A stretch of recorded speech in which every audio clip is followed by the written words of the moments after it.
نحمده ونستعينه ونستغفره ونؤمن به ونتوكل عليه ونعوذ بالله من شرور أنفسنا ومن سيئات أعمالنا من يهدي الله فلا مضل له ومن يضلل فلا هادي له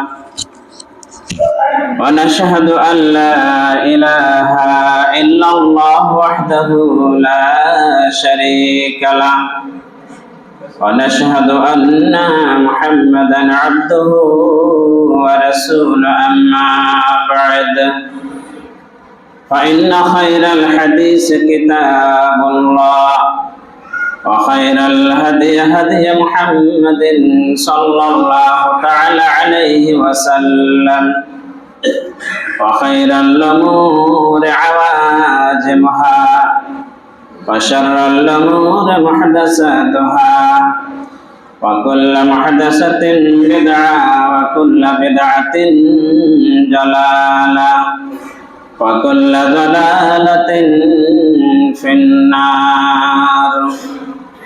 أعوذ بالله من الشيطان الرجيم. بسم الله الرحمن الرحيم. قاف والقرآن المجيد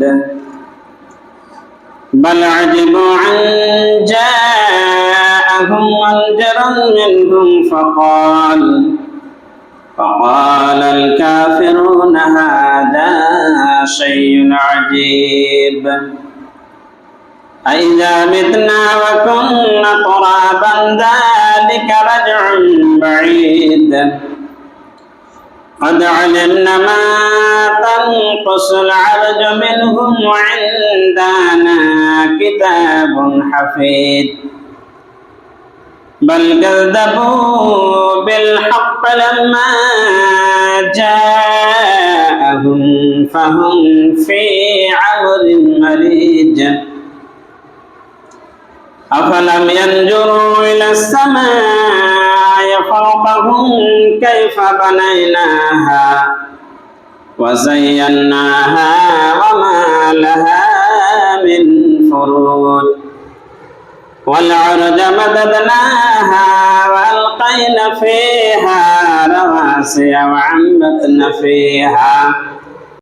وعنبتنا فيها من كل زوج بحيث تبصرة وذكرى لكل عبد منيب ونزلنا من السماء ماء مباركا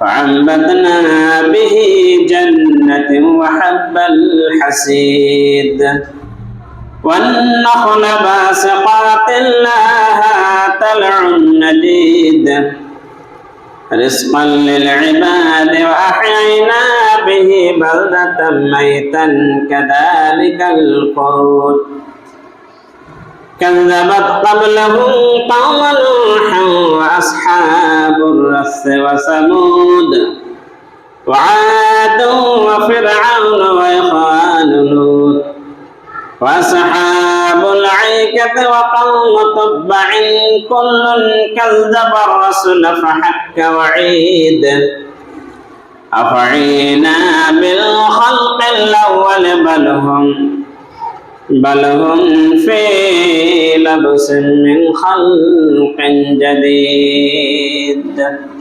بارك الله.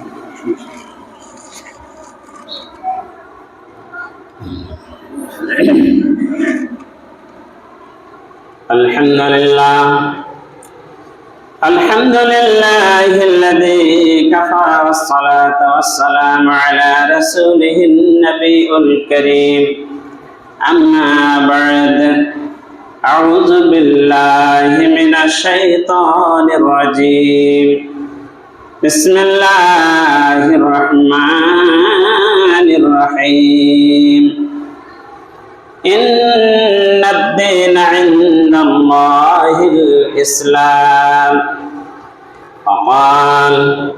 وقال الله تعالى في موضع آخر واعتصموا بحبل الله جميعا.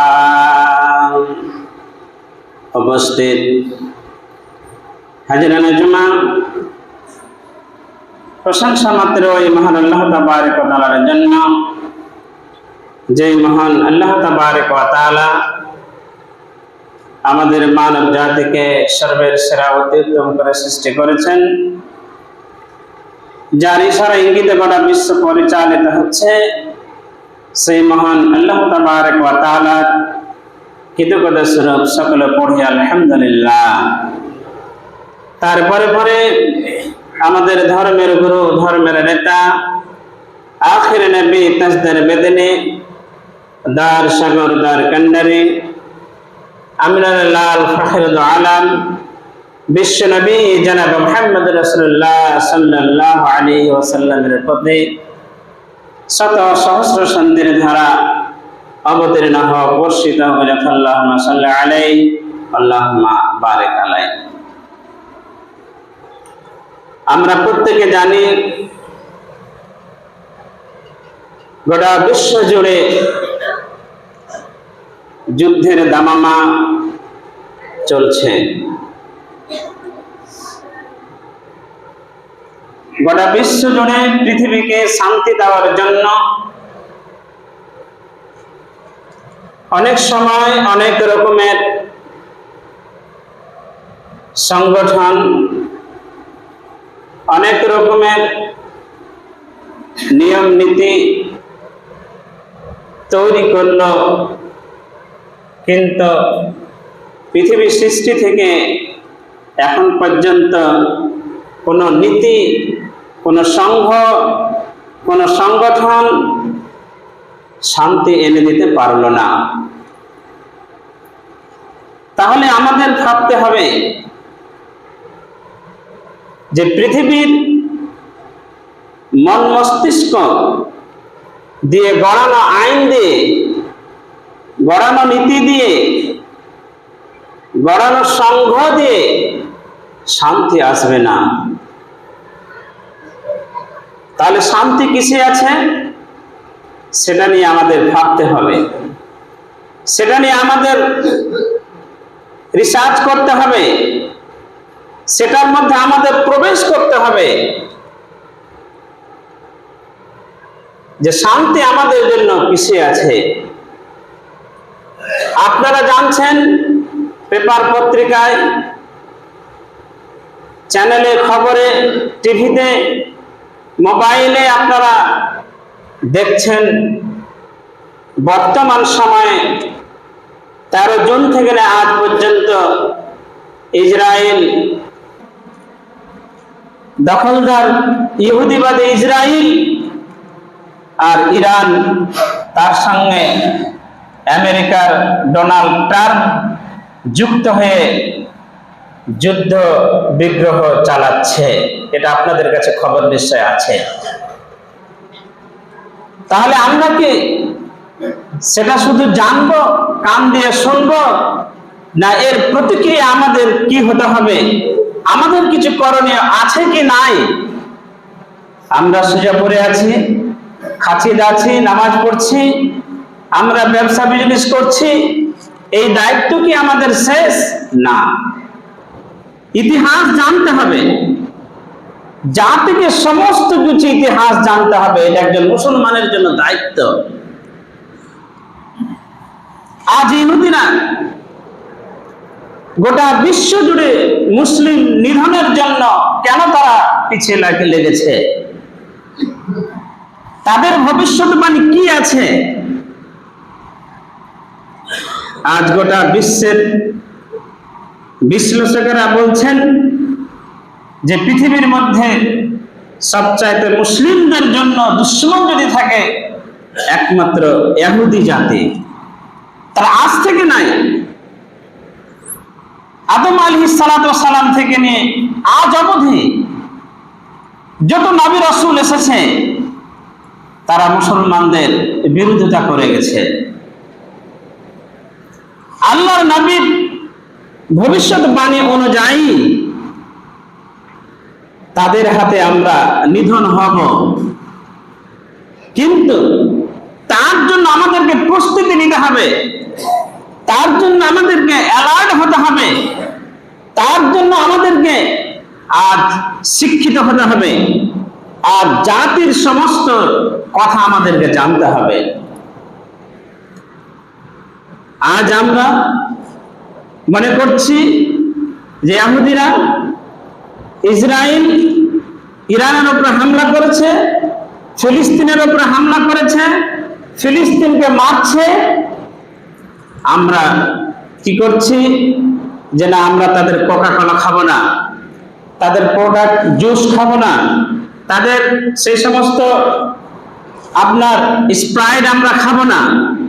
আমরা ফেসবুকে শেয়ার করছি, লোককে জানাচ্ছি, লোককে বলছি। কিন্তু আপনারা কি জানেন যে ফেসবুক আইডি দিয়ে, যে ফেসবুক দিয়ে আমরা অন্যকে শেয়ার করছি, বলছি যে তোমরা খবরদার তাদের কোকা কোলা, তাদের প্রোডাক্ট তোমরা ব্যবহার করবে না, বলেন সেই ফেসবুকটা কে আবিষ্কার করেছে? সেটা কি আবিষ্কার করেছে? তাহলে তার থেকে বাঁচতে হলে আমাদেরকে তাদের মতন প্রোডাক্ট তৈরি করা শিখতে হবে। আগে আমাদেরকে সেই রকম ফেসবুক আমাদের তৈরি করতে হবে, সেই শিক্ষিত আমাদের হতে হবে যে আমাদের নিজস্ব ফেসবুক পেজ আমাদের নিজস্ব হতে হবে, তারপরে তাদের বিরোধিতা করতে হবে। না হলে তো আপনি একটা জিনিস বলবেন যে ব্যবহার করবো না, আবার ওটা দিয়ে আপনি অন্য জিনিস ব্যবহার করছেন। তাহলে তাদের রীতিনীতি আজ আমরা বেশিরভাগ আমরা মেনে নিচ্ছি বলে আজ তারা গোটা বিশ্বে আমাদের উপরে তারা মাথা চাড়া দিয়ে বসেছে। যেমন একটা ইহুদির নীতি সম্বন্ধে নবী সাল্লাল্লাহু আলাইহি ওয়াসাল্লাম বলেছেন, আমরা এই জিনিসগুলোকে খুব ছোট মনে করি, কিন্তু না, আপনাকে বলছি, আমার আপনার নবী বিশ্ব নবী জনাব মুহাম্মদুর রাসূলুল্লাহ বলেন সাল্লাল্লাহু আলাইহি ওয়াসাল্লাম ইহুদিদের একটা নীতি সম্বন্ধে বললেন, ও সাহাবায়ে কেরামেরা, তোমরা শুনে নাও, তোমাদের একটা ইহুদির নীতি সম্পর্কে বলছি, ওই নীতিটা খবরদার তোমরা পালন করবে না। যখন তোমরা চুল কাটবে, তখন চুল কাটার সময় তোমরা কাজা নামক ছাটনটা তোমরা নেবে না। সাহাবায়ে কেরাম জিজ্ঞাসা করলেন, হুজুর আমরা তো কাজা বুঝতে পারলাম না, কাজা ছাটনটা কি, কাজা নিয়মটা কি, কাজা কাটিংটা কি? দেখুন, আপনি মনে করবেন আজ মৌলভী সাহেবরা মানা করছে যে এরকম চুল কাটো না, ওরকম চুল কাটো না। না না না, এটা আমাদের পকেটের কথা নাই, কোন আলেমদের পকেটের কথা নাই। আমার আপনার নবী বিশ্ব নবী জনাব মুহাম্মদুর রাসূলুল্লাহ বলেন সাল্লাল্লাহু আলাইহি ওয়াসাল্লাম বলে গেছেন যে কাজা কাটিং তোমরা চুলের কাটবে না। সাহাবায়ে কেরামরা জিজ্ঞাসা করলেন, বলুন দেখি কাজা কাটিংটা কেমন হুজুর, আমরা কেমন করে বুঝবো যেটা ইহুদিদের কাজা কাটিং? আল্লাহর নবী কাজা কাটিং সম্বন্ধে বললেন যে মাথার তার ডানে চুল থাকবে না, বামে চুল থাকবে না, পিছনেও চুল থাকবে না, সামনে একটা বড় বড় করে চুল থাকবে, সেটাই হচ্ছে কাজা কাটিং। আল্লাহর নবী সতর্ক করে গেলেন সাহাবীদের মাধ্যমে গোটা বিশ্বের মানবকে, গোটা বিশ্বের মানুষকে যে খবরদার খবরদার, এই কাজা কাটিং তোমরা, এটা ইহুদিদের কাটিং, ইহুদিদের অনুসরণ তোমরা করবে না। বলুন আমরা কত পার্সেন্ট যুবক আজ আমরা এই কাটিনে মুগ্ধ হয়েছে? মনে হচ্ছে যে বেশি পার্সেন্ট যুবকের আজ আমরা এই কাটিন আমরা ধরেছি। তাহলে আল্লাহর নবী যেখানে নিষেধ করছেন যে এই কাটিন তোমরা কাটবে না, তার আমরা কাটছি। তো আল্লাহর নবী জনাব মুহাম্মদ রাসূলুল্লাহ সাল্লাল্লাহু আলাইহি ওয়াসাল্লাম বলেছেন যে খবরদার মুসলমান, তোমরা ঈমান রাখো, ঈমানটা তোমরা বুকে রাখো। যে ইহুদিরা গোটা বিশ্বের মুসলমানের প্রতি আজ তারা চেড়ে উঠেছে, মাথা চাড়া উঠেছে, তারা একদিন না একদিন, তারা নিশ্চয় তারা একদিন না একদিন হারবে।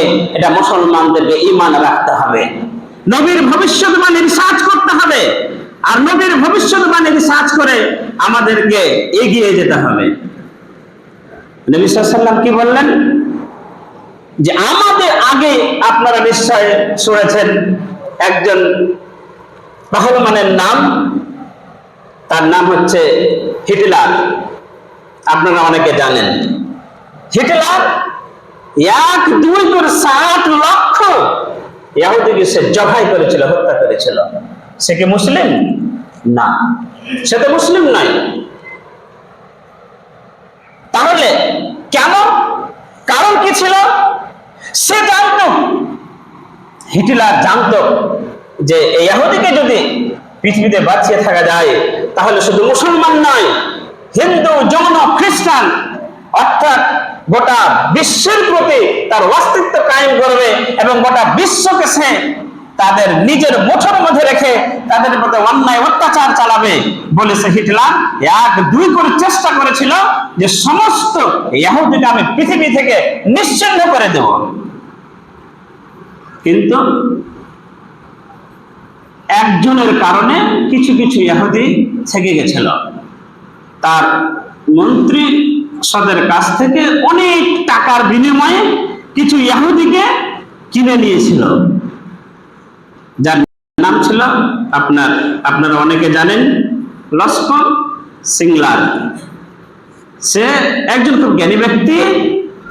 সে ইহুদিদের দরদি হয়ে অনেক টাকা দিয়ে, ডলার দিয়ে সে কিছু কিছু ইহুদিকে কিনে রেখেছিল।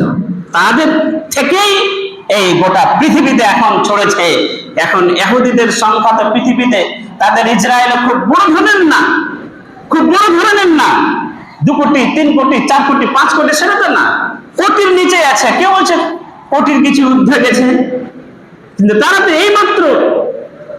কিন্তু গোটা পৃথিবী জুড়ে আজ কেন তাদের অস্তিত্ব চলছে? তার কারণটাই হচ্ছে যে তারা শিক্ষার দিক দিয়ে খুবই এগিয়ে, তাদের নিজস্ব প্রোডাক্ট।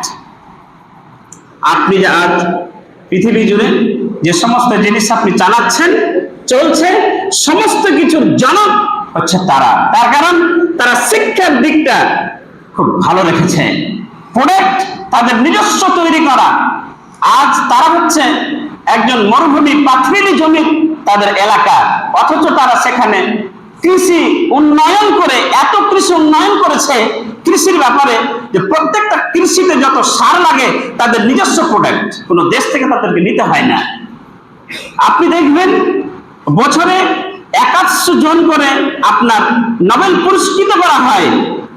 আপনি দেখেছেন, শুনবেন, জানবেন, শিক্ষিত হবেন, শুনবেন, জানবেন, সবকিছু জানতে পারবেন। 100টা যদি গোটা পৃথিবীতে 100 জনকে যদি নোবেল পুরস্কৃত করা হয়, তার মধ্যে 40 জনই ইহুদি থাকে। আজ আমেরিকা জুড়ে, আমেরিকাতে যত বড় বিশ্ববিদ্যালয় রয়েছে সেখানে 60% ইহুদি প্রফেসর, 60% ইহুদি প্রফেসর সেখানে। তাহলে তারা এগিয়ে গেছে কিসের জন্য? এগিয়ে গেছে একমাত্র যেটা, সেটা হচ্ছে শিক্ষার জন্য। শিক্ষা আপনি দেশে যত আপনি মজবুত রাখবেন তত আপনার উন্নতি হবে। আপনি একটা পরিবারে ধরেন 6 জন সদস্য আছেন, 6 জন সদস্যই যদি আপনি MA পাস হন, দেখবেন আপনার একটা সাধারণ পরিবার থেকে আপনার পরিবারটা একটা আলাদাই কোয়ালিটি থাকবে, তার আলাদাই নিয়মিত থাকবে, তার চলাফেরা সমস্ত কিছু নিয়মিত থাকবে। তার কারণ সমাজের অন্ধকার একমাত্র শিক্ষাই দূর করতে পারে, সমাজের উন্নতি একমাত্র শিক্ষাই করতে পারে। আপনি একজন যদি শিল্পী হতে চান, আপনি সাধারণ মানুষ হলে হবে না, আপনাকে শিক্ষিত হতে হবে। আপনি যদি একজন গায়ক হন, সাধারণ মানুষ হলে হবে না, আপনাকে শিক্ষিত হতে হবে। আপনি যদি কোনো বড় ধরনের একটা প্রোডাক্টের উপরে ব্যবসা বিজনেস করতে চান, আপনাকে শিক্ষিত হতে হবে। তাহলে শিক্ষা দিক দিয়ে আমাদেরকে এগিয়ে যেতে হবে, তাহলে আমাদের সমস্ত বিষয়ে আমরা এগিয়ে যেতে পারবো। আল্লাহ রাব্বুল আলামিন এই ইহুদি সম্পর্কে বিশাল ধরনের একটা কথা বলে গেছেন। 2টো কথা আল্লাহ বলেছেন যে ইহুদিরা পৃথিবীতে অতক্ষণ পর্যন্ত বেঁচে থাকবে, অতক্ষণ পর্যন্ত জীবিত থাকবে, যতক্ষণ পর্যন্ত তারা ঈমান না আনবে। যেদিন ঈমান আনবে সেদিন ইহুদিরা পৃথিবীতে থাকবে।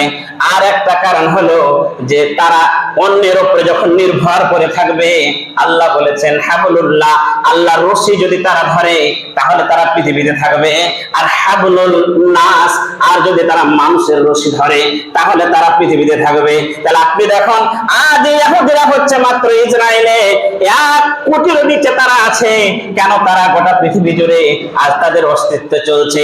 1 নম্বর কারণটাই হচ্ছে তারা আমেরিকার তারা সাথ ধরে আছে, তারা আমেরিকার সাথে আছে, আমেরিকার সাথে তারা মিত্র রেখেছে, বন্ধু রেখেছে। আর আমেরিকার আপনার বেশিরভাগ মানুষ তারা ইহুদি, অতএব ইহুদি গুলো যারা আমেরিকাতে ইহুদি আছে আর সমস্ত তাদেরকে সাথ ধরে আল্লাহ রাব্বুল আলামিন বলেছেন যে হয় তাদেরকে মুসলমান হতে হবে, না হলে কারো তাদেরকে রশি ধরে সাথ ধরে পৃথিবীতে বেঁচে থাকতে হবে। যদি তারা আল্লাহর প্রতি ঈমান না আনে আর অন্য দেশ যদি তার সাথে যায় তাহলে পৃথিবীতে একটা ইহুদিও থেকে থাকবে না। ইতিহাস আপনাকে জানতে হবে, ভেঙে পড়লে হবে না। আজ আমরা অনেকে বলি আরে খেয়ে নে, ভালো করে খেয়ে নে, ইরান আর ইসরায়েল যুদ্ধ আরম্ভ হয়ে গেছে, আমি ইরানের জিতবে না ইসরায়েল জিতবে আজকে আপনাদের আমি বিশ্লেষণে যাব না। আগামী জুমাতে বা যদি কোনোদিন সময় পাই বা পাবো ইনশাআল্লাহ তখন আপনাকে দেব। আজকে আমি যেটা আপনাদেরকে জানাচ্ছি যে আজ যে অল্প সংখ্যক হয়েও যে তারা আজ পৃথিবীতে অস্তিত্ব রেখেছে একমাত্র আল্লাহর ভবিষ্যৎবাণীর কারণে। আবার এরা যে মাথা চাড়া দিয়েছে, পৃথিবীতে যত মানুষ মাথা চাড়া দিয়েছে সবারই মাথা আল্লাহ ছেড়ে দিয়েছেন। আল্লাহ বলছেন আমি ছাড় দেই, কিন্তু ছেড়ে দেয়নি। আপনি বড় থেকে আসুন, ফিরআউনকে আল্লাহ ছাড় দিয়েছিল, ছেড়ে দেয়নি। নমরুদকে আল্লাহ ছাড় দিয়েছিল, ছেড়ে দেয়নি। এরকম পৃথিবীতে বহু ধরনের লোককে আল্লাহ রাব্বুল আলামিন ছাড় দিয়েছেন, ছেড়ে দেয়নি। ইহুদিকে আল্লাহ রাব্বুল আলামিন ছাড় দিয়েছেন, ছেড়ে দিবে না। এটাকে জানতে হবে, ইতিহাসগুলো জেনে আমাদেরকে নিজের কর্তব্য অনুযায়ী শিক্ষার দিক দিয়ে আমাদেরকে একটু এগিয়ে যেতে হবে। ভাই কি বলেছেন? আল্লাহ রাব্বুল আলামিন বলেছেন যে ইহুদিরা যখন পৃথিবীতে একেবারে আল্লাহকে ছেড়ে দেবে এবং আল্লাহর বান্দাদেরকে তারা জালেম হয়ে যাবে, মানুষের প্রতি যখন জুলুম করতে লাগবে, তখন আল্লাহ বলেছেন ইহুদিদেরকে এমন একটা জাতি বের হবে, সে জাতিরা করবেন কি? আল্লাহর নবী জনাব মুহাম্মদ রাসূলুল্লাহ সাল্লাল্লাহু আলাইহি সাল্লাম বলেছেন হাত্তা ইউকালুল ইহুদি। আল্লাহ রাব্বুল আলামিন আল্লাহ রাব্বুল আলামিনের নবী বলেছেন যে হাত্তা ইউকালু ইহুদি হাত্তা তুকাতিলু ইহুদি। আল্লাহ রাব্বুল আলামিনের নবী বলেছেন যে এমন ভাবে ইহুদিদেরকে আল্লাহ হত্যা করতে লাগবেন, মানুষেরা হত্যা করতে লাগবেন, আমাদের হাতে মুসলমানদের হাতে এমন একটা ক্ষমতা চলে আসবে যে আল্লাহ নবী বলেছেন হাত্তা তুকাতিলু ইহুদিয়ুন, ইহুদিকে তোমরা কতল করতে থাকো, হত্যা করতে থাকো। এবার যখন আমরা মুসলমানেরা ইহুদিদেরকে হত্যা করতে থাকবো তখন ইহুদিরা করবে কি? লুকাতে আরম্ভ করবে, গাছের কিনারায় লুকাবে, পাহাড়ে লুকাবে, পাথরের নিচে লুকাবে, বাড়ির নিচে লুকাবে। আল্লাহ নবী জনাব মুহাম্মদ রাসূলুল্লাহ সাল্লাল্লাহু আলাইহি সাল্লাম বলেছেন তারা লুকিয়ে পারবে না, তাদের লুকার কোনো ক্ষমতা নাই। আল্লাহ নবী বলে গেছেন এবার বলবে ফায়াকুলুল হাজারু ওয়ারাই ইহুদিয়ুন। আল্লাহ নবী বলেছেন পাথর বলবে আমার পিছনে ইহুদি লুকিয়ে আছে, কাটো। পাহাড় বলবে আমার পিছনে লুকিয়ে আছে, তাকে মারো। আপনি কোন বাড়ির পিছনে ইহুদি লুকিয়েছে, বাড়িকে আল্লাহ জবান দিয়ে দেবেন। বাড়ি বলবে আমার পিছনে ইহুদি লুকিয়ে আছে, তুমি তাকে হত্যা করো। এই করতে করতে করতে করতে করতে পৃথিবীর সমস্ত ইহুদিকে কাতাল করে দেবে, হত্যা করে দেবে। কিছু কিছু ইহুদি তবুও থেকে যাবে, যারা করবে কি? একটা গাছ যেটাকে আমরা বলি গারকাদ, ওই গারকাদ নামক গাছের নিচে যারা পিছনে লুকিয়ে যাবে, গারকাদ নামক গাছ তাদেরকে শনাক্ত করবে না, তাদের বলবে না যে আমাদের পিছনে লুকিয়ে আছে। যারা গারকাদ নামক গাছের পিছনে লুকাবে সেই সমস্ত ইহুদিরা বেঁচে যাবে। যারা গারকাদ নামক গাছ আছে, যেটাকে আমরা সাধারণত পৃথিবীতে আমরা আমাদের আশেপাশে যেটা আমরা বাবলা গাছ বলেছি, যারা হাজী সাহেবরা হজ করতে গেছেন তারা নিশ্চয় দেখেছেন, যেটাকে বলা হয় জান্নাতুল বাকি।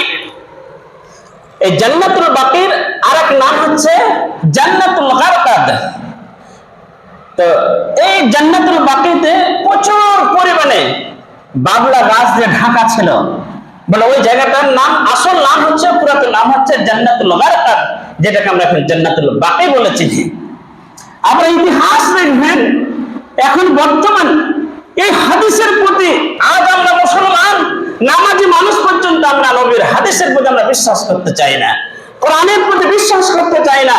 কিন্তু ইহুদিদের এই হাদিসের প্রতি এত বিশ্বাস যে নবী সাল্লাল্লাহু আলাইহি সাল্লাম যেহেতু বলেছেন, পাথর বলবে আমার পিছনে লুকিয়ে আছে, পাথর বলবে আমার পিছনে লুকিয়ে আছে কাটো, ঘর বলবে কাটো, আপনার পাহাড় বলবে আমার পিছনে লুকিয়ে আছে কাটো। কিন্তু আল্লাহর নবীর জবান দিয়ে, যেহেতু মোবারক জবান দিয়ে বলা হয়েছে যে গারকাদ নামক গাছের পিছনে যদি কেউ লুকায়, তাহলে ওই গাছ শনাক্ত করবে না যে এটা ইহুদি, অতএব এটাকে কাটো বলে। যারা গারকাদ নামক গাছের নিচে লুকিয়ে যাবে তারা বেঁচে যাবে। তাই তারা ইসরায়েলে দেখবেন যেখানে যেখানে সেনাঘাটে, যেখানে যেখানে গুরুত্বপূর্ণ তাদের অফিস, যেখানে যেখানে আপনার গুরুত্বপূর্ণ তাদের বাংকার, সে সমস্ত বাংকার গুলোতে হাজার হাজার মিলিয়ন মিলিয়ন ডলার খরচা করে তারা শুধু বাবলা গাছ লাগিয়ে রেখেছে। আপনি জিওগ্রাফিটা তাদের দেখবেন আপনি তাদের জিওগ্রাফিটা, আমি দেখেছি, আপনারাও দেখবেন। জাতিকে সচ্চার হতে হবে যে কি দিয়ে কত সুন্দর করে নবীর হাদিসের প্রতি তারা বাঁচার জন্য, পৃথিবীতে বাঁচার জন্য কত সুন্দর হাদিসের প্রতি তারা আমল করেছে। গোটা ইসরায়েল জুড়ে আপনার মিলিয়ন মিলিয়ন ডলার খরচা করে তারা বাবলা গাছ রেখেছে যে এই হাদিসটা একদিন সত্য হবে, মুসলমানেরা আমাদের জবাই করবে, ছেড়ে দেবে না। তাহলে কমপক্ষে বাবলা গাছের নিচে যদি আমরা পিছনে ছায়া নিয়ে যদি আমরা কিছু বাঁচতে পারি, তাহলে তারা এই হাদিসের প্রতি রিসার্চ করেছে, এটার প্রতি তারা বিশ্বাস করে তারা এগিয়ে যাচ্ছে। আজ আমরা এই পৃথিবীতে বেঁচে থাকার জন্য আমরা সামান্যটুকু শিক্ষা যে আমাদের খুব জরুরি আমরা করি না। কেন? আজ আপনি যখন ইসরায়েলে দেখবেন যে প্রত্যেকটা ব্যক্তিকে আপনার কমপক্ষে মাধ্যমিক, উচ্চ মাধ্যমিক পাশ করার পরে তাদেরকে সবাইকে সেনার আপনার তাদের ট্রেনিং নিতে হবে, সেনা ট্রেনিং নিতে হবে। সেনা ট্রেনিং নেওয়ার পরে সবাই তারা সেনাবাহিনী, তারা সবাই আর্মি, তারা সবাই ফায়ার করতে পারে, তারা সবাই বিমান চালাতে পারে, তারা সবাই এই করতে পারে, তারা সবাই আর্মি। এই ট্রেনিং প্রত্যেকটা ব্যক্তির জন্য মাস্ট বি, বাধ্যতামূলক বলে তারা প্রত্যেকটা মানুষ তারা শিক্ষার্থী, এবং প্রত্যেকটা ফ্যামিলি, প্রত্যেকটা ব্যক্তি নিজস্ব একটা প্রোডাক্টের উপরে আপনার তাদের শিক্ষা আছে, একটা প্রোডাক্ট তৈরি করতে জানে। আজ আমরা করেছি কি, আজ আমরা বর্তমানে যুগে আমরা খুব জোরে মাধ্যমিক পর্যন্ত আমরা পাস করতে যাচ্ছি না, পাসও করছি না। আমরা কি করছি, সামান্য একটু পড়াশোনা করে আমরা ডালি কদল ধরে নিচ্ছি। আমি অনুরোধ করব, আজ অনেক কথা আছে বলবো আপনাদেরকে আগামীতে, যে এই ইসরায়েলের সামান্যটুকু একটা ছোট্ট অল্প সংখ্যক আপনার মানুষ হয়ে তার আজ শিক্ষার উপর দিয়ে গোটা বিশ্বের উপরে তার আজ নেতৃত্ব দিচ্ছে।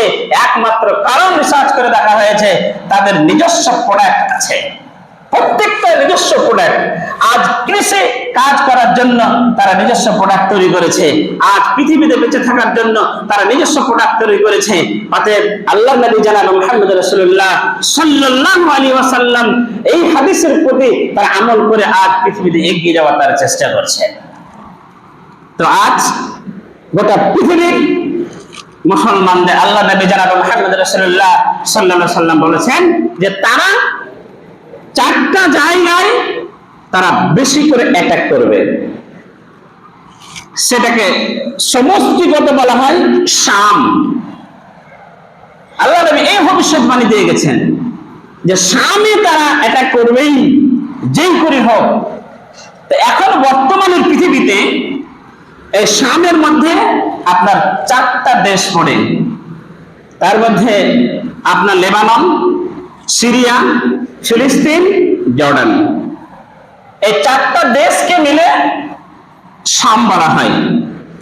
এই শামের মধ্যে চারটা দেশ পড়ে, ভালো করে মনে রাখবেন, আপনার লেবানন, সিরিয়া, ফিলিস্তিন, জর্ডান। তো এই চারটা দেশ সম্বন্ধে তারা এই চারটা দেশকে দখল করার জন্য মরিয়া হয়ে লেগে আছে কেন? কারণটা কি? তারা কি রিসার্চ করেছে, তারা কি বই করেছে? এখান থেকে তারা কেন এই চারটা দেশের প্রতি তাদের এত লোভ, কেন তারা লোভ করবে? আপনারা হাদিস জানেন, এর আগে হয়তো শুনেছেন, আমি বোধহয় একটা সময় বলেছিলাম, মনে আছে কিনা আপনাদের? আল্লাহর নবী জনাব মুহাম্মদ রাসূলুল্লাহ সাল্লাল্লাহু আলাইহি সাল্লাম বলেছেন, এ সারা পৃথিবীর মানুষ তোমার ঈমানটাকে আমেনো, তোমরা ঈমানটাকে তোমার ঈমানটাকে এমানে ঈমানের মত ঈমান করে নাও। আল্লাহর নবী জনাব মুহাম্মদ রাসূলুল্লাহ সাল্লাল্লাহু আলাইহি সাল্লাম বললেন যে এই শাম এমন একটি জায়গা যে এই শামে গোটা বিশ্বের মুসলমানদেরকে এই শামে চলে আসতে হবে। যদি হামাগুড়ি দিয়েও আসতে হয় তাহলে কিন্তু এই শামের মধ্যে প্রত্যেকটা পৃথিবীর মানুষকে একদিন আসতে হবে, আর শাম থেকে সংগ্রাম শুরু হবে। তাই আমার আপনার নবী বিশ্ব নবী জনাব মুহাম্মদ রাসূলুল্লাহ সাল্লাল্লাহু আলাইহি সাল্লাম এই শামের জন্য বরকতের দোয়া করেছেন। আল্লাহ নবী বলেছেন, আল্লাহুম্মা বারিক লানা ফি শামিনা, আল্লাহুম্মা বারিক লানা ফি শামিনা, আল্লাহুম্মা বারিক লানা ফি শামিনা। হে আল্লাহ তুমি শামে বরকত দাও, আল্লাহ তুমি শামে বরকত দাও। আর এই শামের মধ্যে 4টা দেশ পড়ে, তাই ইহুদিরা বলেছে, ইহুদিরা জানছে, ইসরায়েলরা জানছে, যেহেতু বিশ্ব নবী যার কথা মিথ্যা হবে না, তিনি যেহেতু বলে গেছেন এখানে বরকত আছে, নিশ্চয় কিছু আছে, নিশ্চয় ভালো কিছু আছে, তাই তারা শামকে দখলের জন্য মরিয়া হয়ে পড়েছে। বর্তমানে তো তারা ফিলিস্তিনকে অনেকটা অ্যাটাক করেছে, তারপরে তারা লেবাননে যাবে, তারপরে তারা সিরিয়াতে যাবে, তারপরে তারা জর্ডানে যাবে। তাই আজ ইহুদিরা এই হাদিসকে বুঝে তারা রিসার্চ করে তারা যদি মরিয়া হয়ে লেগে পড়ে, তাহলে আমরা মুসলমানেরা যারা ইমানদারেরা তারা কেন আজ সেই দিকে তাদের মতো নবীর হাদিসে লেগে গিয়ে আর নবীর হাদিস জেনে আমরা কেন মরিয়া হয়ে ইসলামকে বাঁচাবার জন্য আমরা কেন সংগ্রাম করব না? তার কারণ আল্লাহ রাব্বুল আলামিন পরিষ্কার করে সংগ্রাম সম্পর্কে বলে দিয়েছেন, ওমা লাকুম লা তুকাতিলুনা ফি সাবিলিল্লাহি ওয়াল মুস্তাজআফিনা মিনার রিজালি ওয়ান নিসাই ওয়াল বিলদান আল্লাযিনা ইয়াকুলুনা রাব্বানা আখরিজনা মিন হাযিহিল ক্বরিয়াতিজ যালিমা আহলুহা।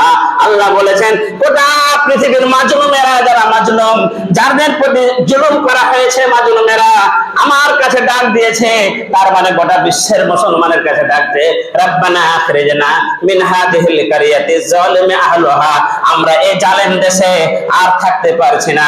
অতএব পৃথিবীর ইমানদারেরা, পৃথিবীর মুসলমানেরা, তোমরা এসো, সংগ্রাম করো, আর সংগ্রাম করে ইসরায়েলের হাত থেকে আমরা বের করো। ফিলিস্তিন আপনাকে ডাক দিচ্ছে, ইসরায়েলের হাত থেকে বের করো। ইরানের মুসলমানেরা ডাক দিচ্ছে, আমরাকে ইসরায়েলের হাত থেকে বের করো। লেবানের মুসলমানেরা ডাক দেবে, আমাদেরকে ইসরায়েলের হাত, জালেমের হাত থেকে বের করো। আপনার সিরিয়ার মুসলমানেরা ডাক দেবে, জর্ডানের মুসলমানেরা ডাক দেবে যে আমাদেরকে এই সমস্ত হাত থেকে বের করো। পাকিস্তানের মুসলমানেরা ডাক দেবে যে আমাদেরকে ভারতবর্ষের এই জালেম রাজার হাত থেকে আমাদেরকে রক্ষা করো। সেদিন আমাদের বসে থাকলে হবে না। আল্লাহ রাব্বুল আলামিন বলছেন, তো কাতিলু ফি সাবিলিল্লাহ, তোমরা আল্লাহর রাস্তায় জিহাদ করো, আল্লাহর রাস্তায় জিহাদ করো। ওয়া তুকাতিলুল ইয়াহুদিয়্য, আর ইহুদিদেরকে একবারে তোমরা কাতাল করে করে করে করে তাদেরকে ধ্বংস করে দাও। বসে থাকলে আমাদের হবে না। শুধু তাই নয়, আমার আপনার নবী বিশ্ব নবী জনাব মুহাম্মদ রাসূলুল্লাহ সাল্লাল্লাহু আলাইহি সাল্লাম বলেছেন, ইরান নাম নিয়ে বলেছেন যে ইরান থেকে একটা জাতি বের হবে, একটা সংগঠন বের হবে, একটা দল বের হবে, তাদের হাতে কালো পতাকা থাকবে। তারা গোটা পৃথিবীর ইহুদিদেরকে নিধন করার জন্য, ধ্বংসন করার জন্য, জালিমদেরকে মেরে ফেলার জন্য তারা কালো পতাকা নিয়ে বের হবে। আল্লাহর নবী জনাব মুহাম্মদ রাসূলুল্লাহ সাল্লাল্লাহু আলাইহি সাল্লাম বলেছেন, যে জায়গাতে তোমরা দেখতে পাবে ওই দলটাকে, ওই দলে তোমরা ঢুকে যাও। ওই দলে ঢুকে, আল্লাহ নবী বলেছেন, যেখানে দেখতে পাবে যে কালো পতাকা নিয়ে আপনার ইরানের দিক থেকে বেরিয়ে আসছে ইহুদিদেরকে নিধন করার জন্য, তোমরা দেরি করিও না, ওই দলের মধ্যে তোমরা ঢুকে যাও।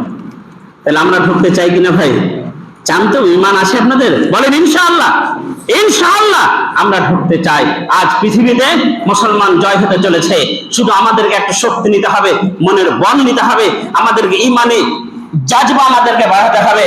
পরে বলবো আপনাদেরকে ইরানের বিশ্লেষণ, যাতে আকীদাগত ভাবে আমাদের একটু সংঘর্ষ আছে, সে আকীদার দিকে এখন আমাদের যে হবে না। আল্লাহ রাব্বুল আলামিন বলছেন, ওয়া তাসিমু বিহাবিলিল্লাহি জামিআ ওয়া লা তাফাররাকু, তোমরা গোটা পৃথিবীর মুসলমান এক প্ল্যাটফর্ম হয়ে, এক রশ্মি ধরে, একসাথে রশ্মি ধরে তোমরা এগিয়ে যাও। ওয়া লা তাফাররাকু, তোমরা খবরদার আলাদা হয়েও না। কে হাম্বলি, কে মালিকি, কে বেদাতি, কে শিয়া, কে সুন্নি, কে আহলে হাদিস, কে আপনার কি, ওই দেখে হবে না। আল্লাহ রাব্বুল আলামিন পরিষ্কার করে বলেছেন, ওয়াতাসিমু বিহাবিলিল্লাহ, আল্লাহর রশিকে তোমরা এক হয়ে তোমরা ধরো, ওয়ালা তাফাররাকু, আর তোমরা মুতাফাররিক হয়ে না, দলে দলে বিভক্ত হয়ে না। আল্লাহ রাব্বুল আলামিন বলেছেন ওয়ালা তাহজানু, আল্লাহ রাব্বুল আলামিন বলেছেন তোমরা কোনো ভয় করো না, কোনো চিন্তা করো না। তোমরা যদি এক দলবদ্ধ হয়ে আল্লাহর রশি ধরে যদি তোমরা এগিয়ে যাও, ওই দলে যোগ দাও, আল্লাহ বলেছেন আমি তোমাদের বিজয় দেব। বলুন আলহামদুলিল্লাহ। তাহলে এই মুহূর্তে আমাদেরকে ইমানে তাজা আমাদেরকে ইমানে জাজবা বাড়াতে হবে, নামাজে আসতে হবে, ইসলামের কাজ করতে হবে, ধর্মের কাজ করতে হবে। ধর্মের কাজ যদি আমরা না করি, ধরেন এটা ধর্মের মানুষ, ধর্মের প্রতি বিশ্বাস রাখতে হবে। ইহুদিরা আরেকটা সম্বন্ধে এক সেকেন্ড একটা কথা বলছি, এই যে ওরা অপারেশনটা চালাচ্ছে ইরানের উপরে, এই অপারেশনটার নাম কি দিয়েছে আপনারা জানেন? অপারেশনটার নাম দিয়েছে আপনার রাইজিং, কি বলেন তো, কারো মনে আছে? কেউ বলেন? তো বলে গেলাম, তো অপারেশনের নাম দিয়েছে। এবার ওই অপারেশনের নামটা লিখে একটা চিরকুটের কাগজে লিখে, ওই যে থাম্বল আছে আপনার বাইতুল মুকাদ্দাসের পাশে, হ্যাঁ, রাইজিং লায়ন অপারেশনটার নাম দিয়েছে তারা। একটা সাদা চিরকুটে লিখেছে আপনার নেতানিয়াহু, কত বিশ্বাস তাদের, হ্যাঁ, ইহুদিদের ধর্মের প্রতি তারা রেখেছে আপনার ওই তাদের থাম্বালের প্রতি। ওই থাম্বাল থেকে আল্লাহর কাছে যাবে, আল্লাহ সাইন করে পাঠিয়ে দেবে, দিয়ে এরা আপনার অপারেশন চালিয়েছে। তাহলে আমাদের বিশ্ব নবী বলে গেছেন যে মুসলমান তোমরা জয় হবে, আল্লাহ যে আমাদের বলছেন মুসলমান তোমরা জয় হবে। তাই এই বিশ্বাস আমাদের মসজিদে আসতে হবে, মসজিদ প্রিয় হতে হবে, আমাদের ধর্ম প্রিয় হতে হবে, রোজা প্রিয় হতে হবে, আমাদের সমস্ত কিছু ধার্মিক আমাদের হতে হবে। যদি আমরা ধার্মিক হতে পারি, আল্লাহ রাব্বুল আলামিন আমাদের বিজয় দেবেন, বলেন ইনশাআল্লাহ। আল্লাহ রাব্বুল আলামিন যেন গোটা বিশ্বের মুসলমানদেরকে আমাদের বিজয় দান করেন, বলেন আমিন, আল্লাহুম্মা আমিন। আল্লাহ রাব্বুল আলামিন যেন আমাদের গোটা বিশ্বের মাজলুমদের হাত থেকে, জালেমদের হাত থেকে যেন আমাদেরকে বাঁচান, বলেন আমিন, আল্লাহুম্মা আমিন। আল্লাহ রাব্বুল আলামিন যেন আমাদের সহি সালামতে পৃথিবীতে বেঁচে থাকার তৌফিক দান করেন, বলেন আমিন, আল্লাহুম্মা আমিন। ওয়া আখিরু দাওয়ানা আলহামদুলিল্লাহি রাব্বিল আলামিন। আউযু বিল্লাহি মিনাশ শাইতানির রাজিম। বিসমিল্লাহির রাহমানির রাহিম। ইন্নাল্লাহা ওয়া মালাইকাতাহু ইউসাল্লুনা আলান নবী ইয়া আইয়ুহাল্লাযিনা আমানু সাল্লু আলাইহি ওয়া সাল্লিমু তাসলিমা। اللهم صل على محمد وعلى ال محمد كما صليت على ابراهيم وعلى ال ابراهيم انك حميد مجيد. اللهم بارك على محمد وعلى ال محمد كما باركت على ابراهيم وعلى ال ابراهيم انك حميد مجيد. ربنا تقبل منا انك انت السميع العليم وتب علينا انك انت التواب الرحيم. سبحان ربك رب العزة عما يصفون وسلام على المرسلين والحمد لله رب العالمين.